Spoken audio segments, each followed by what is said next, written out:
Yeah. So I can imagine for a procedure, it'd be even more. Yeah, Che joined the ski team at school this year, um, without ever having skied, and so he Like snow skiing. yeah, like downhill skiing. So like some friends were like, "Hey, it's your senior year, you should join skiing," and they talked him into it. So they gave him some skis, and he got like the stuff he needed. Anyway, he's been going. They ski over in Wisconsin, just across the border, like 45 minutes away. But he came home last night and he walks in and he's like, "So I think my shoulder might be out of like socket." He's like, "I had a really hard crash and it's messed up." So I looked at it for a bit. Anyway, I'm gonna take him. Long story short, I'm gonna take him to the doctor after he's done with school this morning. Yeah. Get it checked out, X-rays or whatever they need to do. How can you tell if your shoulder's out of socket? I don't know. I've never had that happen. I don't know if it's a feeling. I All I know is I don't think his was out of socket. I think he maybe it popped out and popped back in. But Danny Matchniff always used to have his arm pop out when we played soccer, and Really? like I was the one that had to put it back in. So like I know what it looks like for it to be out and like how to put it back in. But How do you put it back in? It's like you kind of mash it or what? no, it's sort of like a pull away and kind of like pop. Like it's pretty it's That's pretty terrible. disturbing. We're That's good probably just shit. we're probably disturbing everybody right now by talking Probably about so. this. Probably so. All right, you want to We get can keep going going? here, right? Um, so everybody, we're not going to talk about shoulders so much as I have no segue from shoulders into this. So we're going to do the end of Matthew chapter 10.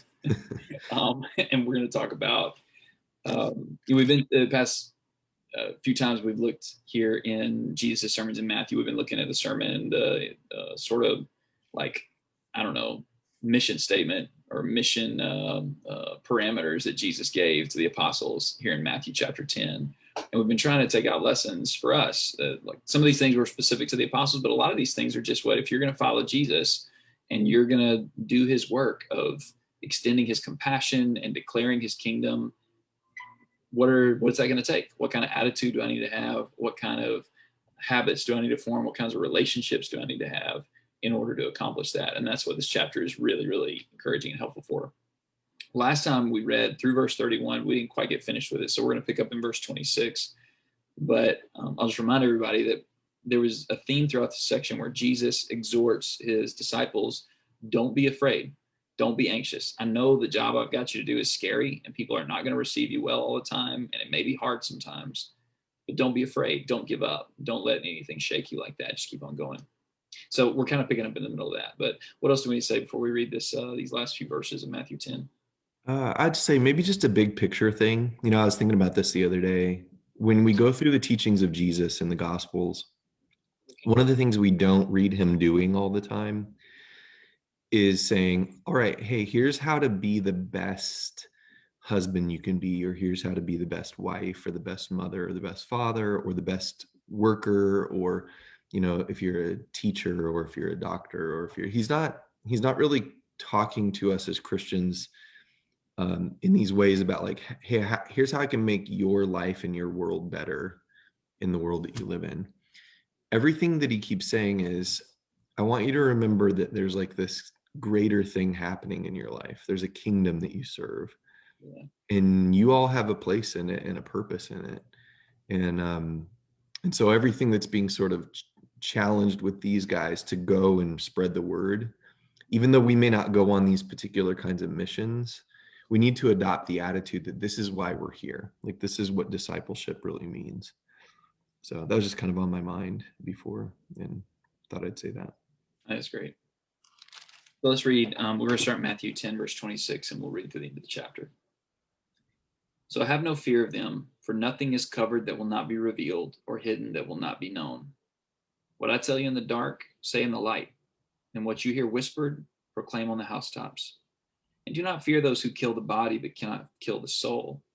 Rather, fear him who can destroy both soul and body in hell. Are not two sparrows sold for a penny, and not one of them will fall to the ground apart from your Father? But even the hairs of your head are all numbered. Fear not, therefore, you are of more value than many sparrows. So everyone who acknowledges me before men, I also will acknowledge before my Father who is in heaven. But whoever denies me before men, I also will deny before my Father who is in heaven. Do not think that I've come to bring peace on the earth.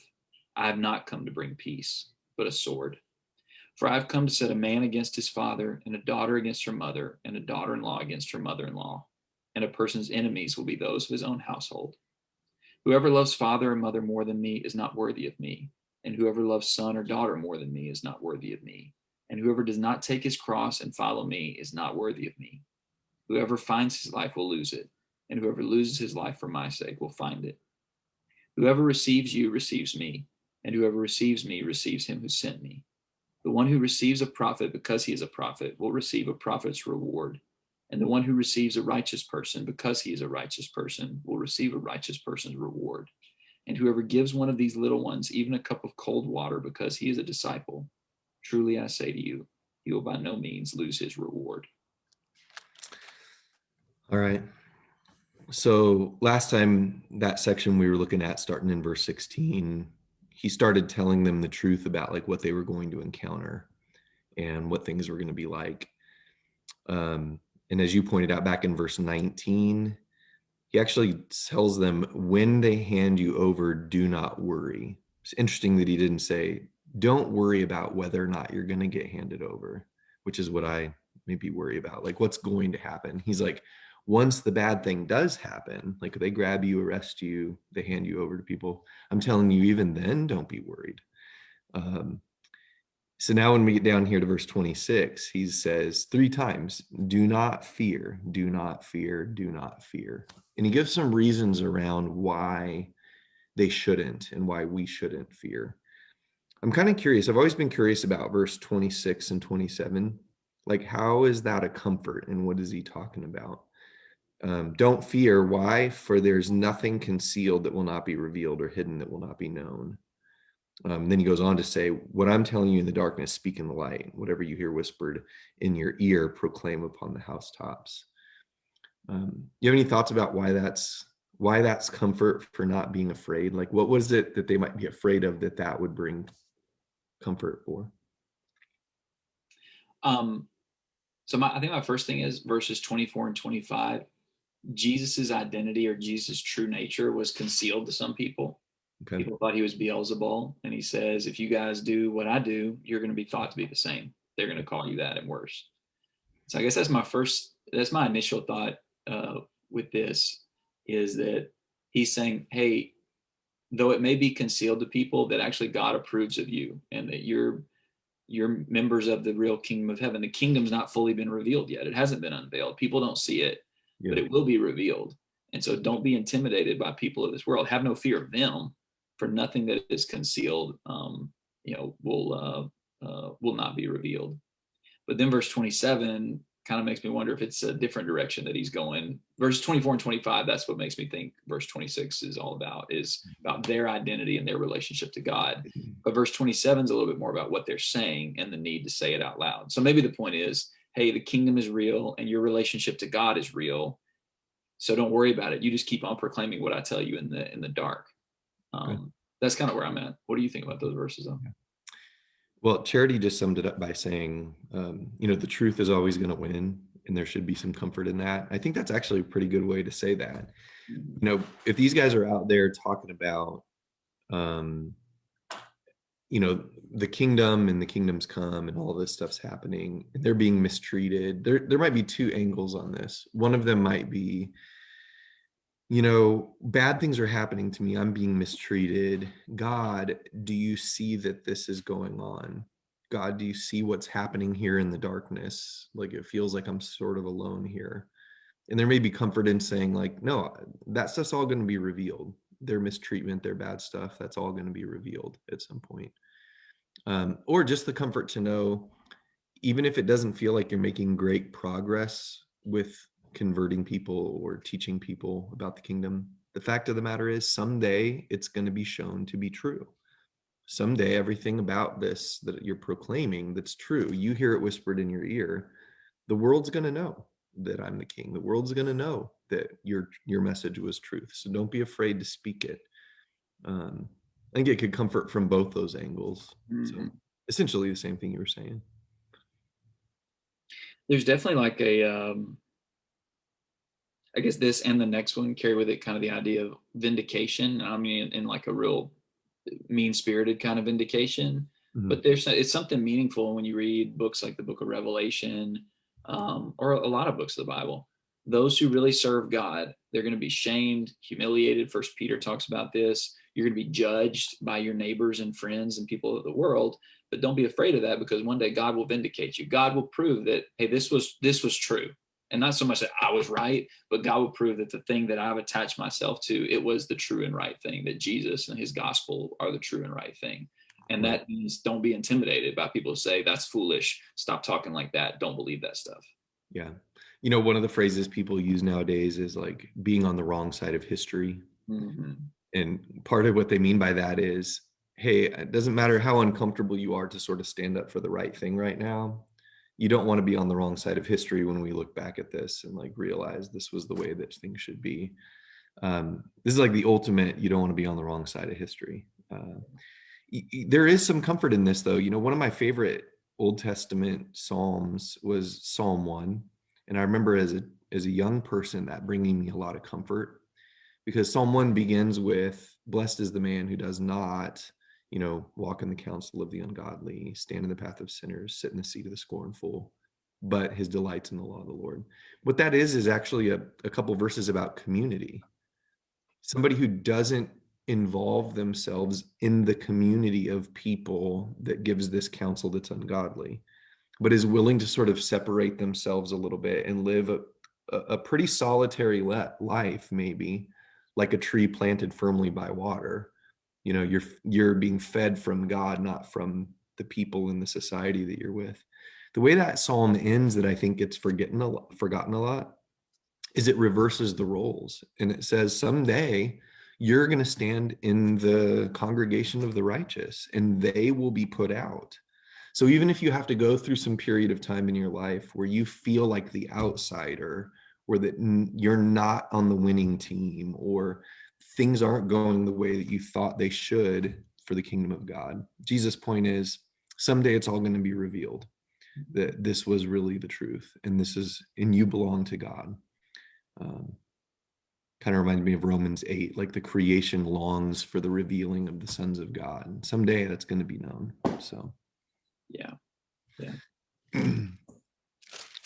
It's a something I appreciate, but it's also something that kind of it's very sobering, but it's also encouraging. Is the sort of practical outgrowth of that thing you're just talking about? Like, Mhm. do you want to be in with people now and out with God later, or do you want to be in with God now and out with people now Right, and later?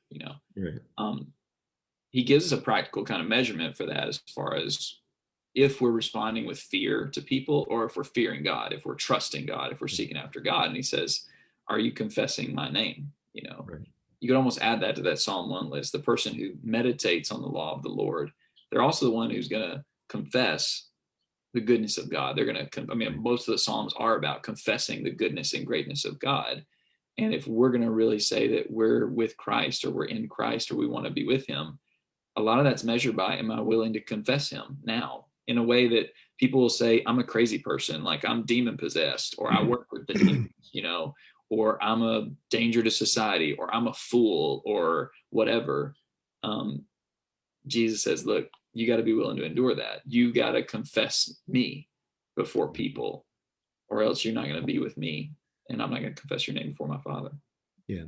Yeah, this is something, verses 32 and 33 that you're referencing. This is something we've seen Jesus do a couple of times now. He did this in the Sermon on the Mount when he gave like a reciprocal relationship kind of thing, where he said, if you don't forgive others, I won't forgive you. And now he's saying, you know, if you will confess, I'll confess you before my Father, but if you'll deny me, I'll deny you.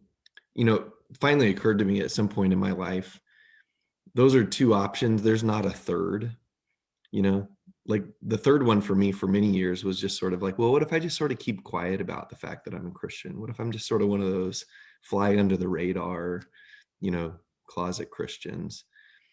I think that obviously would fall into the category of denial. Like if the point is Jesus will do for us what we did for him in this world, if I need him to speak up for me on the day that I'm judged, but my way of life has just been to keep quiet about him, why would I expect him not to just keep quiet about me? You know? So it's very challenging. And I think we know this. We know that when we begin to confess the Lord and speak positively of him in a world like ours, that some of the things that become scary begin to happen. Like people don't like that and it bothers them and they try to shut us up and shut us down in different ways. And that's super uncomfortable. Yeah. Yeah.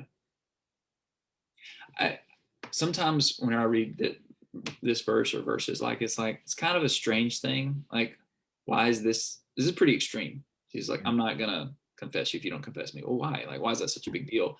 And I think the reason it's a big deal is because what we say about others, whether it's with our words or with our behavior or whatever, it reflects a lot about our relationship toward those people.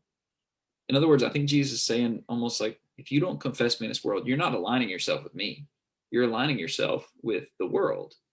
And therefore, like, honestly, whenever you come to judgment day, you're not going to look anything like me. You're not going to have anything to do with me. So I'm not going to be able to have anything to do with you because you pushed me out of your life in every way. You wouldn't even confess me before other people. You wouldn't even acknowledge me before people. How could we be together forever? You've got to start it now. This relationship isn't something that just starts on judgment day.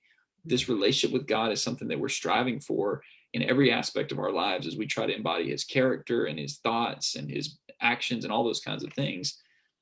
Jesus is saying you got to get on it. And a big part of that is associating yourself with me, not distancing yourself from me so that you can stay in good with your friends in the world. Yeah. And I think part of the challenge with that is we know that when we talk about Jesus and we talk about God's things and God's ways and God's truth, it does create division. Yeah.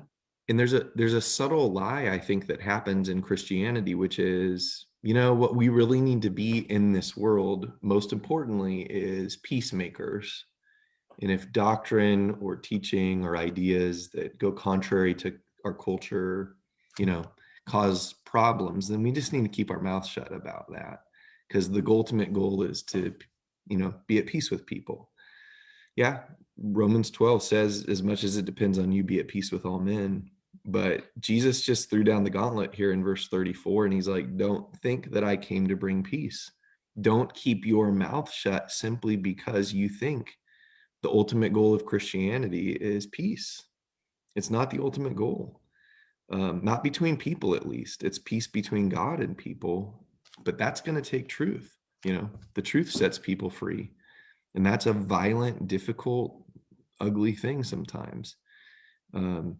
It reminds me of, in the gospel or in the letter that James wrote when he said at the end of chapter 3, I believe, the wisdom that is from above is first pure, then peaceable, and then a bunch of other things, willing to yield. But I think we have to get that order right. It's first pure, then peaceable, and willing to yield. Christians should bend over backwards to not cause trouble about anything other than the truth that saves people.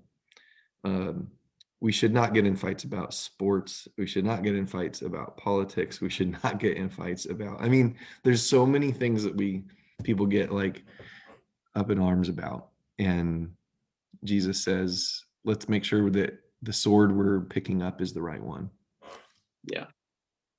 And I think just to add to your James 3 thing, I think it makes sense why we think, man, let's just try to be at peace with all people, because scriptures say that. One of the Beatitudes was, blessed are the peacemakers, for they shall be called sons of God. Or in Luke 2, the scene, that's going to be depicted in a lot of plays over this month in, various places. Oh, peace and goodwill and all this kind of stuff. Well, yeah, but I think that point that you made is exactly it, that we got to get like, well, where is peace possible? Because Satan's not at peace with God, and he's the ruler of this world. So we can't just pretend like we're going to be able to get down with everybody. It's just not possible, even if we want to, and we do want to, but it's not possible. We got to be able to stick with God. And this is a hugely offensive thing. I remember there was a teenager who was dating one of the teenagers in our church in Atlanta. and he started coming and to church with us. We were doing Bible studies. His dad was kind of like suspicious of, I think me in particular, because he kept hearing my name pop up because we were doing these Bible studies. Right. So his dad like went to the website and downloaded a sermon. It just so happened like I preached from Matthew 10 like that Sunday, and like this section in 34 through 39. Yeah. And so he like, and like the way I introed this, I didn't intro, I just started reading it just straight off the bat, you know. And he like didn't even listen to the sermon. He turned it off and like took his son to like their preacher was like some guy who ran like a mega church in Atlanta and stuff, and like sat him down to like set him straight on all these issues that I was doing. But that was like one time I did not feel bad at all, because sometimes you, at least I like, oh man, I probably did say it in a bad way, and that may have like, I don't want to mess somebody up. That was like, dude, I don't know what to tell you. Like, if you can't agree with what this is, Jesus' words. This is not my interpretation or my explanation or anything. If we're going to accept Jesus, we have to accept this principle that following Jesus necessarily means there's some people we're going to be with and some people we're not because we don't want to, right, but because we're with Jesus, and that just means something. And some of those people that we won't be in with or close with are the closest people in the world to us. You know, like, that's so hard. The truth of God's word and the two-edged sword of it gets into not only our soul and spirit, but into the soul and spirit of a family, and can split it up because not everybody's going to accept God's truth. And that's so hard. I mean, essentially what he told these guys in Matthew 10 is, I want you guys to go out there to the lost sheep of the house of Israel and be home wreckers. Like, I want you to go out there and be home wreckers. Just like in some ways, Jesus wrecked Israel with his division. You know, what he did on the cross was the greatest division in history among God's people. You know, it was cataclysmic in some ways. It was world changing. And he's like, so don't think it'd be weird if all of a sudden what you're trying to help people with causes a lot of turmoil within families and communities and workplaces, and but watch your spirit with it, you know. Yeah No, you're absolutely right. I mean, the very fact that Jesus would say, go to the lost sheep of the house of Israel, that by itself was like, what are you talking about, dude? None of us are lost. We're Israelites. Like, we can't be lost. Like, what are you doing? Yeah, everything he said. But I think you're right with that last piece. And for all of us who worry, man, I don't know. Like, I mean, I know I need to do that, but then I don't want to become a jerk. I read passages of being gentle and kind to all, and patient with wrong, with gentleness, correcting those who oppose. So how does this work? And I love that in this section where Jesus is saying, you guys have got to really throw down the gauntlet whenever you're talking about the truth. You got to be willing to, at least. Mm-hmm. He says what we're doing in that is, verse 38, taking up our cross and following him. Right. But I always need to be checking myself with, okay, what's my motivation? Is my motivation to prove how smart I am, or how I'm right and they're wrong, or my church is better than their church? Or is my motivation to tell them the truth about God's will and about the kingdom of heaven? Yeah. Is my attitude one of, is any truth that I say, is it born out of compassion? Like, this whole chapter started with Jesus being moved with compassion and led him to tell his guys, go out and do this. Am I moved with compassion toward people, or am I moved from pride or jealousy or insecurity? Like, what is it that's driving me? Right. And the things that I speak, am I speaking my opinion, or am I speaking only God's word? All of these are kind of ways, I think, then there's probably tons more questions we can ask, but ultimately what we're trying to do is be imitators of Christ. And so that means we do speak truth that's hard and offensive and divisive to some extent, but it means we do it from the right kind of place and with the right kind of goals. We're trying to do it like Jesus. Yeah, very good. Very good. You know, this verse 37 through 39 about loving father and mother more than me, not worthy of me, not taking up your cross, you know, whoever loses his life. It reminds me a lot of Luke 14. At the end of Luke 14, Jesus used different words when he said, unless you hate your father, mother, wife, and children, you can't be my disciple. For what it's worth, like, this passage and that passage in Luke 14, that was always the passage that I would show my kids when they started saying, like, hey, I want to become a Christian, I want to be baptized. You know, they were young, and you always sort of struggle, like, well, how do you talk to a kid that wants to obey the gospel? But I don't just talk to kids this way. I try to show this to anybody that says they want to become a Christian. When Jesus comes out and says, look, you can't be my disciple unless you have this unrivaled love for me, unless you have this idea that every day you'll wake up and crucify your old self and carry your cross and not love your life. Otherwise, you're not worthy. Anytime I would show that to my kids when they were young, I'd ask them to explain what it meant, and they'd be like, "Yeah, I'm not ready. I'm not ready." But it's cool when they finally see it. I remember when Cade and Che both finally said, "Okay, like go away. Let me look at this and figure it out." And then when I came back, they said it. They said, "This means that I got to love God more than I love you." You know, and if you tell me something that God doesn't tell me, like I won't listen to you anymore. It's like, well, yeah, that's right. Yeah. And this section right here, I think, makes sense why Jesus spent so much time in the last paragraph saying, do not fear, do not fear, do not fear, because this is some of the scariest stuff that you're going to go into war. I've never been in a war, but it sounds really scary. Everybody I've ever heard talk about it. And that's what he says. He's talking about swords and stuff. That's war talk. Right. Being like on the outs with your family, that's a scary thought that your parents or your siblings wouldn't want to talk to you anymore or whatever. Mm-hmm. But the reassurance we have is that, well, if your heavenly father knows whatever trouble you're going through, I mean, he knows what's going on with birds. He's going to know what's going on with you. Right. And if you're willing to take up this cross, you'll have his unfailing love. And that's the thing that gives you courage, because we're going to need a lot of courage if we're going to do this, if we're really going to follow Jesus and take up the cross. I mean, death itself is the scariest thing, I guess, that anybody faces, especially apart from Christ. And that's how he describes it in verse 39. Being a Jesus follower and specifically manifesting as proclaiming the gospel to our lost friends and neighbors, it's given up your life. And that's a frightening thought. But we don't have to be afraid if we know that the Father's with us, that he's watching over us, that he's going to take care of us through it all.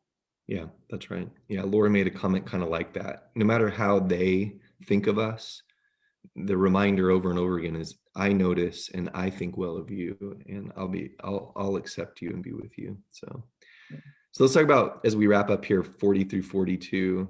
I'll just tell you what I find really interesting about this is that you'd almost expect this to read, hey, Christian, hey, disciple, if you give a cup of cold water to somebody, you won't lose your reward. But that's not what he does here. He talks about the people that will receive them as teachers, the people that will help them, and what God will do for those people. I'll tell you, the more I've thought about this at the end of this, it's really powerful. How do you stay motivated to keep sharing the gospel? How do you stay motivated when people sometimes mistreat you and sometimes might even, like it says, threaten you? How do you keep motivated to keep speaking? Here's the answer. Focus on the reward for those that will actually make it. Focus on the fact that they're not going to lose their reward if they accept what you're teaching. How great is that? You know, you can listen to Paul write in his letters, you guys are my joy and crown. I don't care how much labor I have to go through. I don't care how many sleepless nights. I don't care how many people reject me. The joy that I've got is some of you won't lose your reward because you've responded. We have to meditate on that really amazing promise at the end. This isn't, we're not out there. They weren't going out there doing this for their own reward. They were going out there doing this for other people's reward. I love what Paul wrote to Timothy when he said, I suffer, and when he was telling Timothy in 2 Timothy, like, join with me in being a good soldier and a good farmer. He said, I endure all things for the sake of the elect. It's the same thing here. Yeah. We endure whatever we endure because somebody's not going to lose their reward if they listen to what we have to say. And I also love in verse 40, the reward that the person receives is the Lord. Right. Like, I know so many people who love being matchmakers. They're always talking about, like, oh, I just,